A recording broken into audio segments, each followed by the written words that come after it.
नमस्कार दोस्तों, स्वागत है आपका एग्ज़ाम वॉरियर में। तो आज काफ़ी इंपॉर्टेंट टॉपिक हम करने वाले हैं जो कि है कैलेंडर। इससे रिलेटेड क्वेश्चन एक तो पड़ता ही पड़ता है एग्ज़ाम में, चाहे बात हो हिमाचल प्रदेश पुलिस कांस्टेबल की या एसएससी जीडी की। जिन्होंने अभी तक चैनल को सब्सक्राइब नहीं करा वे चैनल को ज़रूर सब्सक्राइब करें, और जिन्होंने इस क्लास की प्रीवियस वीडियोज़ नहीं देखी वे डिस्क्रिप्शन को चेक करें, मैं वहाँ पर लिंक दे दूँगा, आप वहाँ से उन वीडियोज़ को ज़रूर चेक करें। और ये क्लास किसके लिए है? तमाम उन सभी परीक्षाओं के लिए जिसमें कैलेंडर रिलेटेड क्वेश्चन पूछे जाते हैं। तो सबसे पहले इसमें आपको बेसिक चीज़ों के बारे में पता होना चाहिए, जैसे जो आपका ऑर्डिनरी ईयर होता है। ऑर्डिनरी सामान्य वर्ष का मतलब क्या है? सामान्य वर्ष का मतलब है जो आपका 4 से पूरी तरह से विभाजित नहीं होता, जैसे जिसमें आपके 365 दिन होते हैं, ये कहलाता है आपका सामान्य वर्ष। और लीप वर्ष क्या कहलाता है? लीप वर्ष वो होता है जिसमें 366 दिन होते हैं। अब पहली बात तो ये 366 दिन क्यों होते हैं? क्योंकि देखिए, जब एक वर्ष हमारा 365 दिन का नहीं होता, ये होता है 365 दिन 6 घंटों का। तो जब आपके 4 वर्ष होंगे तो 6 आपके जुड़ते जाएंगे, 4 बार तो आप देखोगे ये कितने हो जाएंगे? 24। तो जो चौथा वर्ष होगा उसमें एक दिन एक्स्ट्रा जुड़ जाएगा। तो इस तरह से इसमें 366 दिन होते हैं। और पता कैसे लगेगा कि कौन लीप वर्ष है और कौन लीप वर्ष नहीं है? जैसे मान लीजिए एक है हमारे पास 2019 और एक वर्ष है 2020, तो अब पता कैसे लगाएंगे कौन लीप है और कौन सामान्य वर्ष है? सामान्य वर्ष वो होता है जो 4 से विभाजित नहीं होगा, इसे आप 4 से डिवाइड नहीं कर पाओगे। लेकिन जो जैसे 2020 है ये 4 से चला जाएगा, ये 4 से पूरा विभाजित हो जाएगा। मतलब जो 4 से पूरा विभाजित हो वो होता है आपका लीप वर्ष। उसमें होते हैं दिन 366 दिन होते हैं। और 366 दिन, अब सबसे पहले यहाँ आपको पता होना चाहिए कि जो सामान्य वर्ष होता है जिसमें 365 दिन होते हैं और एक होता है लीप वर्ष जिसमें 366 दिन होते हैं, इसमें हफ्तों की संख्या कितनी होती है और इसमें ऑड डेज कितने होते हैं? ऑड डेज का मतलब क्या होता है कि वो संख्या, वो दिन जो हफ्ते में इंक्लूड नहीं हो पाया। जैसे 365 है तो एक हफ्ते में कितने दिन होते हैं? 7 दिन होते हैं। तो इसमें टोटल कितने हफ्ते होंगे? तो आप इसे काटोगे तो आप देखोगे 7 पंजे 35 और 7 दूने 14, तो एक दिन यहाँ पर बच रहा है। इसका मतलब यहाँ पर 52 हफ्ते होते हैं। और ऑड डे हमारे पास यहाँ पर कितना बच रहा है? एक है। ऑड डे हमारे पास एक बच रहा है। देखिए आप यहाँ पर 52 हफ्ते तो पूरे आ गए और एक दिन उसके साथ एक्स्ट्रा। 52 हफ्तों को जब आप डेज में कन्वर्ट करोगे तो आपका 364 आएगा और एक दिन अलग से है तो 365। इसमें कितना होगा? तो इसमें भी 52 हफ्ते होते हैं और इसमें ऑड डेज की संख्या होती है 2। ये ऑड डेज आगे काफ़ी मदद करेंगे आपको, अभी आप यहाँ पर ध्यान से देख लें, ये आपको पता लग चुका। अब बात करते हैं शताब्दी की। अब जैसे मान लीजिए ये तो आपको मालूम था कि भाई 2020 को या फिर 1964 को, इसे आप कैसे कन्वर्ट करोगे? कैसे पता लगेगा ये लीप वर्ष है या नहीं है? अगर आपके पास कोई सेंचुरी या कोई शताब्दी दी जाए तो उसे कैसे पता करोगे? जैसे मान लीजिए आपके पास दिया गया है 1500 और एक आपके पास दिया गया है 1600, ये शताब्दियाँ हैं। अब इन्हें कैसे पता करोगे आप कौन लीप है और कौन सामान्य है? तो इसके ऑड डेज कैसे फाइंड करोगे और इसे कैसे पता करोगे? इसमें आपने 4 का नहीं, इसमें आपने 400 का भाग देना है। शताब्दियों में आपने 400 का भाग देना है। अब देखिए अब इस 400 से भाग देंगे तो ये विभाजित नहीं हो रही, इसका मतलब ये ऑड है, इसका मतलब ये सामान्य है। और लीप वर्ष में आपकी ये शताब्दी आ जाएगी क्योंकि 4 से पूरी विभाजित हो रही है।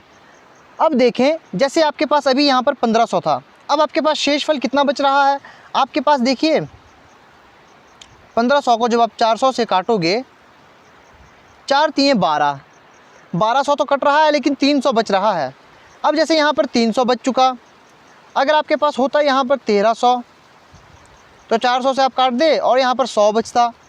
तो इसके अब ऑड डेज हमें लिखने होंगे।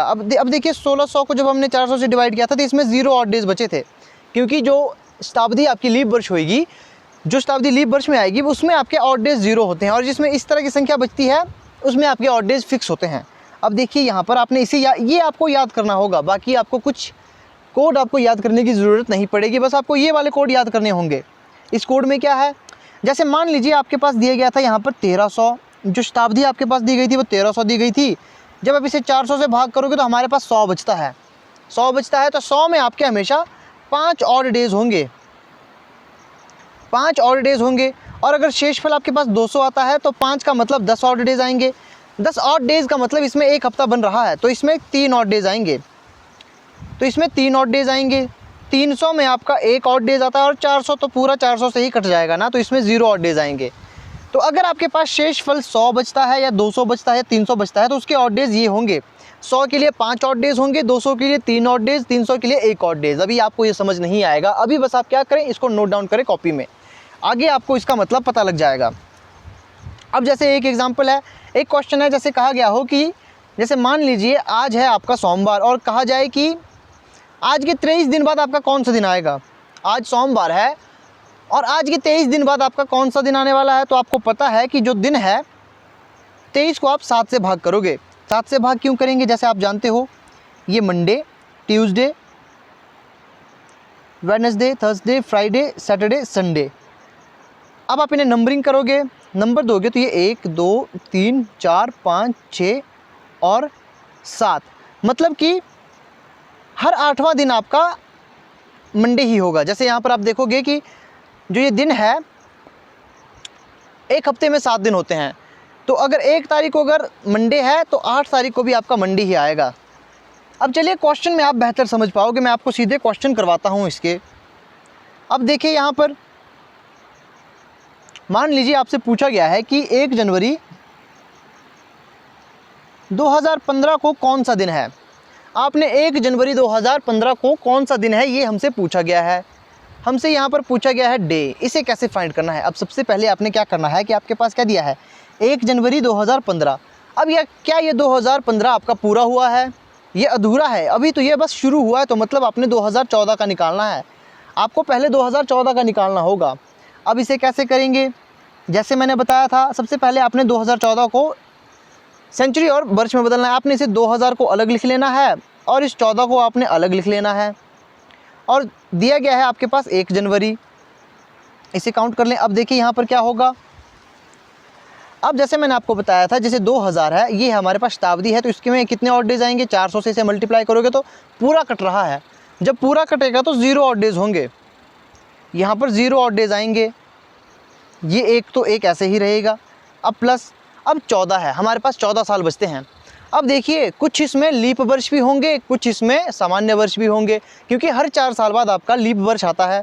तो इसे आपने पहले 14 से भाग करना है, इस 14 को आपने 14 से भाग करना है कि इसमें कितने लीप वर्ष आएंगे।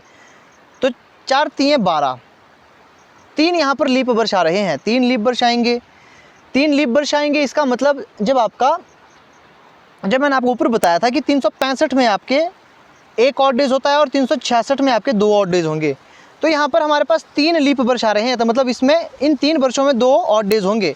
इसका मतलब यहाँ पर ऑड डेज की संख्या जो लीप वर्षों में 3 थी तो 6 हो जाएगी। अब यहाँ पर इसमें हमने 3 वर्ष माइनस कर लेना है, क्योंकि ये 3 वर्ष तो हमारे पास ऑड डेज आ चुके थे, तो बचता है 11। अब 11 है हमारे पास सामान्य वर्ष। सामान्य वर्ष में 365 दिन होते हैं और इसमें ऑड डेज 1 ही होगा, तो 11 गुणा 1 तो 11 ही आएगा। तो जब आप इसे जमा करोगे, जब आप इस संख्या को आप जमा करोगे तो कितना आएगा, ये बन जाएगा हमारे पास 7 और ये 18।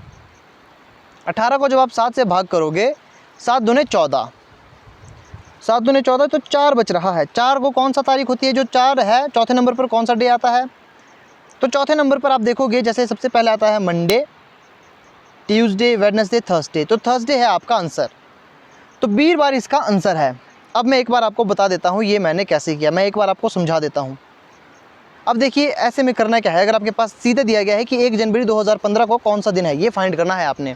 अब देखें 2015 क्या पूरा हो चुका है, नहीं ना, ये तो बस अभी शुरू हुआ है, ये आधा है अभी।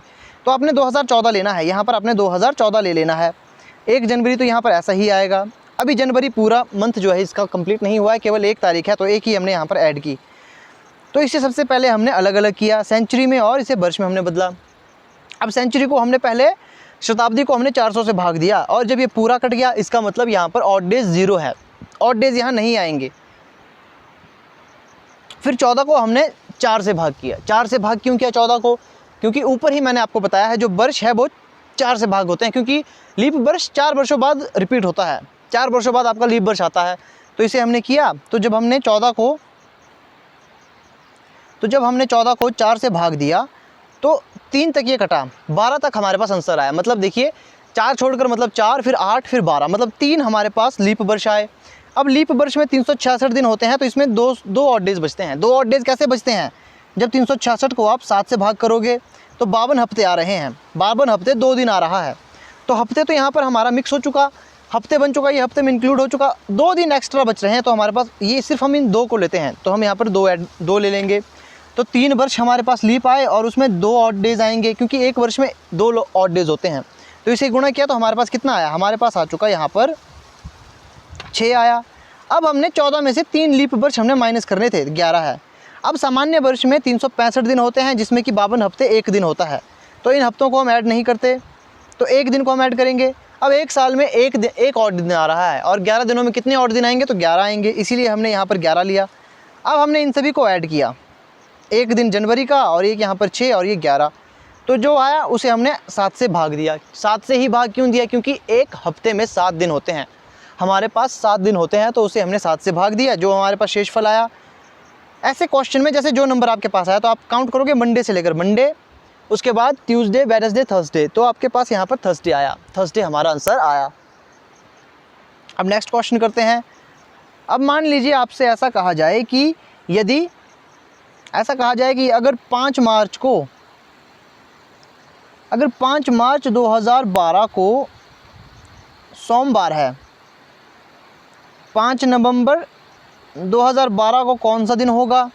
अब इसे कैसे फाइंड करोगे आप, अब इसे कैसे फाइंड करोगे, ये काफ़ी आसान है। देखिए सबसे पहले आपने क्या करना है, सबसे पहले तो हमारे पास यहाँ पर वर्ष दिया गया है। अब हमने यहाँ पर ये नहीं लेना, क्योंकि यहाँ पर हमारे पास वर्ष तो सेम दिए गए हैं। जब आपके पास वर्ष सेम दिए गए हों तो उसे नहीं लेना, हमने बस ये लेने हैं, क्योंकि वर्ष तो यहाँ भी 2012 है और यहाँ भी 2012 है, तो यहाँ पर डिफरेंस आएगा। अब देखिए 5 मार्च, अब इस क्वेश्चन को आप कैसे करोगे, इसके 2 तरीके हैं। अब देखिए यहाँ पर आपने क्या करना है, सबसे पहले आपने दिन यहाँ पर काउंट करने हैं। अब महीनों का ऑड डेज कैसे निकलेगा, महीने का ऑड डेज मैं आपको बता देता हूँ। जैसे मान लीजिए जनवरी है आपके पास 31 की, इसको 7 से भाग करो, 7 चौके 28, तो जनवरी में 3, मतलब जो 31 का महीना है उसमें 3 ऑड डेज आएंगे। अब फरवरी अगर सामान्य वर्ष है तो उसमें 28 दिन होते हैं, तो उसमें 0 ऑड डेज आएंगे। और अगर लीप वर्ष है तो उसमें 29 दिन होंगे, 7 से उसे डिवाइड करोगे तो 1 ऑड डेज आता है। तो जनवरी में जिसमें 31 महीने, जिसमें 31 दिन होगा उसमें 3 ऑड डेज आएंगे, और जिसमें 30 दिन है उसमें 2 ऑड डेज आएंगे, क्योंकि 7 से जब आप डिवाइड करोगे तो 2 ही बचेगा ना। जैसे 7 चौके 28, 28 तो जा रहा है, तो यहाँ पर बचता कितना है, 2 बच रहा है, तो यहाँ पर भी ऐसा ही होगा, तो यहाँ भी ऐसा ही होगा। अब देखिए यहाँ पर इस क्वेश्चन को ध्यान से देखिए, यहाँ पर कहा है कि 5 मार्च का हमसे बताया गया है, मतलब हमने 1, 2, 3, 4 को इग्नोर कर लेना है, तो उसे हमने काउंट नहीं करना। तो 5 मार्च को छोड़कर हमने बाकी सभी दिन ले लेने हैं। तो मार्च 31 का होता है, 31 में अगर आप 5 माइनस करोगे तो कितना बचेगा, 26। 31 में 5 माइनस करोगे तो हमारे पास 26 बचता है। अब इस 26 को हम यहाँ पर लिख लेंगे और इसमें अब जमा करेंगे। जैसे कि मैंने आपको बताया जनवरी, फरवरी, मार्च, फिर अप्रैल आएगा। अप्रैल होता है 30 का, अप्रैल 30 का होता है। जब उसे 7 से डिवाइड करोगे तो हमारे पास 28 बचेगा, क्योंकि 7 चौके 28 आता है, तो 2 हमारे पास बच रहा है, 2 ऑड डेज इसमें आएंगे। तो इस तरह से हम आगे वाले भी करेंगे, इसी तरह से हम आगे करेंगे। अब देखिए कैसे होगा। अब यहाँ पर अब देखो अप्रैल हमारे पास 2 का आ गया। अब इस 26 को भी हम काट सकते हैं, पहले इस 26 को भी छोटा कर लें, इसे 7 से डिवाइड कर लें। जब इसे 7 से डिवाइड करोगे 7 या 21, तो 5 हमारे पास बच रहा है। तो हमारे पास कितना, हमारे पास बच रहा है 5। सीधे यहाँ पर 5 लिखे। मार्च का हमारे पास 5 आ चुका, ये आपको पता लग चुका कैसे आया, ये मैंने आपको अभी बताया है। अब अप्रैल का निकालोगे, ये भी मैंने आपको बताया है कि महीने के कुल दिनों को 7 से डिवाइड करें। अप्रैल में 30 दिन होते हैं तो 2 आएगा, मई में 3 आएगा, जून, जुलाई, अगस्त, फिर सितंबर, अक्टूबर और नवंबर कितने तक कहा है, नवंबर 5 तक। तो नवंबर 5 तक हम इसे ऐड करेंगे। जब हम इसे जमा करोगे तो अब देखिए कितना आता है, 8, 10, 13, 16, 18, 21, 21 के बाद आपका बन जाता है ये 23 और 5 28। अब 28 दिन आ चुके, 28 को हम 7 से डिवाइड करेंगे, 7 चौके 28। अब यहाँ पर शेषफल 0 है, इसका मतलब क्या यहाँ पर कोई दिन नहीं आएगा, ऐसा नहीं होगा। अगर शेषफल 0 आए तो जो दिन यहाँ पर है वही यहाँ पर भी आएगा, तो यहाँ पर सोमवार ही आएगा। और ऐसे क्वेश्चन में आपने एक चीज़ ध्यान करनी है, जैसे ऊपर वाले क्वेश्चन में हमने क्या किया था कि ऊपर वाले क्वेश्चन में हमने डेज काउंट किए थे कि मंडे, ट्यूसडे, वेडनेसडे, थर्सडे, इस तरह से हमने यहाँ पर चौथा दिन यहाँ काउंट किया था। यहाँ पर ध्यान रखें, यहाँ पर हमारे पास सीधे पूछा गया था कि 1 जनवरी 2015 को कौन सा दिन आएगा, और यहाँ पर हमसे पूछा गया था कि 5 मार्च 2012 को सोमवार था, तो 5 नवंबर 2012 को कौन सा दिन होगा। तो यहाँ पर ऐसा नहीं करना था कि आपने जैसे अगर मान लीजिए यहाँ पर अगर यहाँ पर शेषफल हमारे पास 2 बचता, तो ऐसा नहीं करना था कि मंडे फिर ट्यूसडे है दूसरा, तो इसी दूसरे को हम आंसर दे देंगे। दूसरा आंसर नहीं आता यहाँ पर। यहाँ पर आपने उस सोमवार को फिर ऐड करना था, सोमवार से आपने ऐड करना था, सोमवार से आगे के दिन आपने ऐड करना था, जैसे मंगल बुध, तो बुध यहाँ पर आंसर होता, उस 2 को यहाँ से ऐड करना था, क्योंकि यहाँ पर हमारे पास सोमवार पहले दिया गया है तो उसे आपने ऐड करना है। नेक्स्ट क्वेश्चन करते हैं। अब जैसे एक क्वेश्चन है यहाँ पर, इसमें कहा गया है कि 2 अक्टूबर 1869 को कौन सा दिन है? 2 अक्टूबर 1869 को कौन सा दिन है? तो इसका मुझे अपने कमेंट में आंसर बताना है। अब आप इसे कैसे करोगे? अब इसे कैसे करेंगे? अब यहाँ पर देखें, काफ़ी आसान है। सबसे पहले आपने तो वही करना है, क्या ये साल पूरा हो चुका? 2 अक्टूबर 1869 क्या पूरा हो चुका? नहीं ना। तो यहाँ पर क्या आएगा? 1868 आएगा, और यहाँ पर अक्टूबर आएगा, और यहाँ पर 2 आएगा। अब इस पे निकलेगा। अब देखें, अब हमारे पास 2 है, अक्टूबर है, और यहाँ पर 1800 प्लस 68, इसे ऐसे करके लिखेंगे। अब इसे 400 से मल्टीप्लाई करेंगे, 4 चौके 16 होता है, 4 चौके 16, तो बच रहा है हमारे पास 200 बच रहा है, 200 साल बच रहा है। अब यहाँ पर 2 अक्टूबर लिखें, यहाँ पर 200 साल बच रहा है, जमा 68। अब आपको पता है 200 साल में कितने ऑड डेज होते हैं? मैंने आपको ऊपर बताया है 200 साल में 3 ऑड डेज होते हैं, यहाँ पर 3 ऑड डेज आएंगे, और ये जमा होगा 68। अभी 68 में क्या होगा? जैसे कि आपको बताया गया था, 68 सबसे पहले 4 से इसे भाग करें। हमें यहाँ पर लीप वर्ष निकालने हैं, क्योंकि लीप वर्ष में 2 ऑड डेज होंगे और सामान्य वर्ष में 1 ऑड डेज होता है। तो 4 से इसे आप करोगे, 4 एकम 4, 2 बचता है, तो यहाँ पर आएगा 7 चौके 28, मतलब यहाँ पर 17 आपका लीप वर्ष होगा। और 17 लीप वर्ष में कितने? 2 ऑड डेज होते हैं, तो मतलब एक तो 34 आएगा, और अब इस यहाँ पर 68 में आपने 17 माइनस करना है, तो एक यहाँ पर कितना आएगा? यहाँ 51 आ जाएगा, तो प्लस 51, क्योंकि 51 आपके सामान्य वर्ष होंगे और सामान्य वर्ष में 1 ऑड डेज होगा। जब सामान्य वर्ष में 1 ऑड डेज होगी तो 51 में 51 ऑड डेज होंगे, तो इसे अब हमने जमा करना है।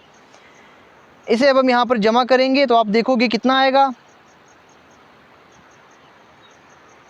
अब ये है, अब हम यहाँ पर इस महीने को लेंगे, 2 अक्टूबर दिया गया है हमारे पास 2 अक्टूबर दिया गया है, तो अब मंथ का भी हमें ऑड डेज निकालना होगा। पहले वाले क्वेश्चन में हमारे पास 1 जनवरी दिया गया था, लेकिन यहाँ पर हमारे पास 2 अक्टूबर दिया गया है, मतलब हमें जनवरी से लेकर अक्टूबर तक तो काउंट करना ही पड़ेगा। अब चलिए इसे काउंट करते हैं। तो सबसे पहले हम करेंगे जनवरी। कितने ऑड डेज आते हैं? जनवरी में आते हैं 3, जनवरी, फरवरी। अब देखिए फरवरी, यहाँ पर फरवरी में ऐसे तो 0 आते हैं। अब यहाँ पर आपने देखना है कहीं ये लीप वर्ष तो नहीं, जो 1868 है, 1868 कहीं आपका लीप वर्ष तो नहीं। 4 से मल्टीप्लाई करने की कोशिश करें, नहीं होगा, तो लीप वर्ष नहीं है, तो मतलब 28 होंगे। तो यहाँ पर अब देखिए क्या आता है। तो सबसे पहले हमने जनवरी काउंट करनी है, जनवरी, फरवरी, मार्च, अप्रैल, मई, जून, जुलाई, अगस्त, सितंबर और अक्टूबर। सितंबर और अक्टूबर। अब यहाँ पर हमने देखना है, इसे ऐड करना है, तो ये कितना हो जाएगा? ये हो जाएगा 4, 7, 10, 12, 15, 17, 17 तो फिर 3, 20, 20 तो 23, 23 ये आ चुका। और इसे जमा करोगे कितना आएगा? ये आ जाएगा आपके पास 5, ये आपके पास आ जाएगा 5, और ये हो जाएगा 8। और जब आप इसे ऐड करोगे तो कितना आ जाएगा? तो इसे ऐड करोगे तो ये हमारे पास आ जाएगा 26। जब आप इस 26 को 85 में ऐड करोगे तो कितना होगा? ये होगा हमारे पास 15, तो एक यहाँ पर आ जाएगा 10, तो 111। 111 को हमने क्या करना है? 7 से भाग देना है, क्योंकि हमारे पास 7 दिन होते हैं, तो 7 से भाग करोगे तो हमारे पास कितना आएगा? देखिए 7 एकम 7, तो 7 चला जाएगा 11 से, तो हमारे पास 4 बचता है। तो 41 में तो 7 पंजे 35, तो 41 में जब आपका 35 माइनस करोगे तो 6 बच रहा है। तो यहाँ पर हमारा वो चलेगा कि Monday, Tuesday, Wednesday, Thursday, Friday, Saturday, Sunday. तो 6 में कौन आएगा? तो 1, 2, 3, 4, 5, 6, तो सैटरडे। तो उस दिन सैटरडे था, तो क्या उस दिन सैटरडे था? जी हाँ, उस दिन सैटरडे था, वही हमारा आंसर आ जाएगा। तो ये थी आज की वीडियो के क्वेश्चन। आई होप आपको वीडियो अच्छी लगी होगी। एक क्वेश्चन मैं आपके लिए होमवर्क के रूप में दे देता हूँ। अब देखिए, आपने मुझे बताना है कि 15 अगस्त 1947 को कौन सा दिन था। आपने मुझे ये कमेंट में ज़रूर बताना है। तो मिलते हैं आपसे नेक्स्ट वीडियो में। अगर कोई गलती हो तो मुझे कमेंट करके ज़रूर बताना है ताकि मैं उसे सुधार सकूँ। और वीडियो अच्छी लगती है तो इसे अपना लाइक और शेयर ज़रूर करना है और चैनल को ज़रूर सब्सक्राइब कर देना है।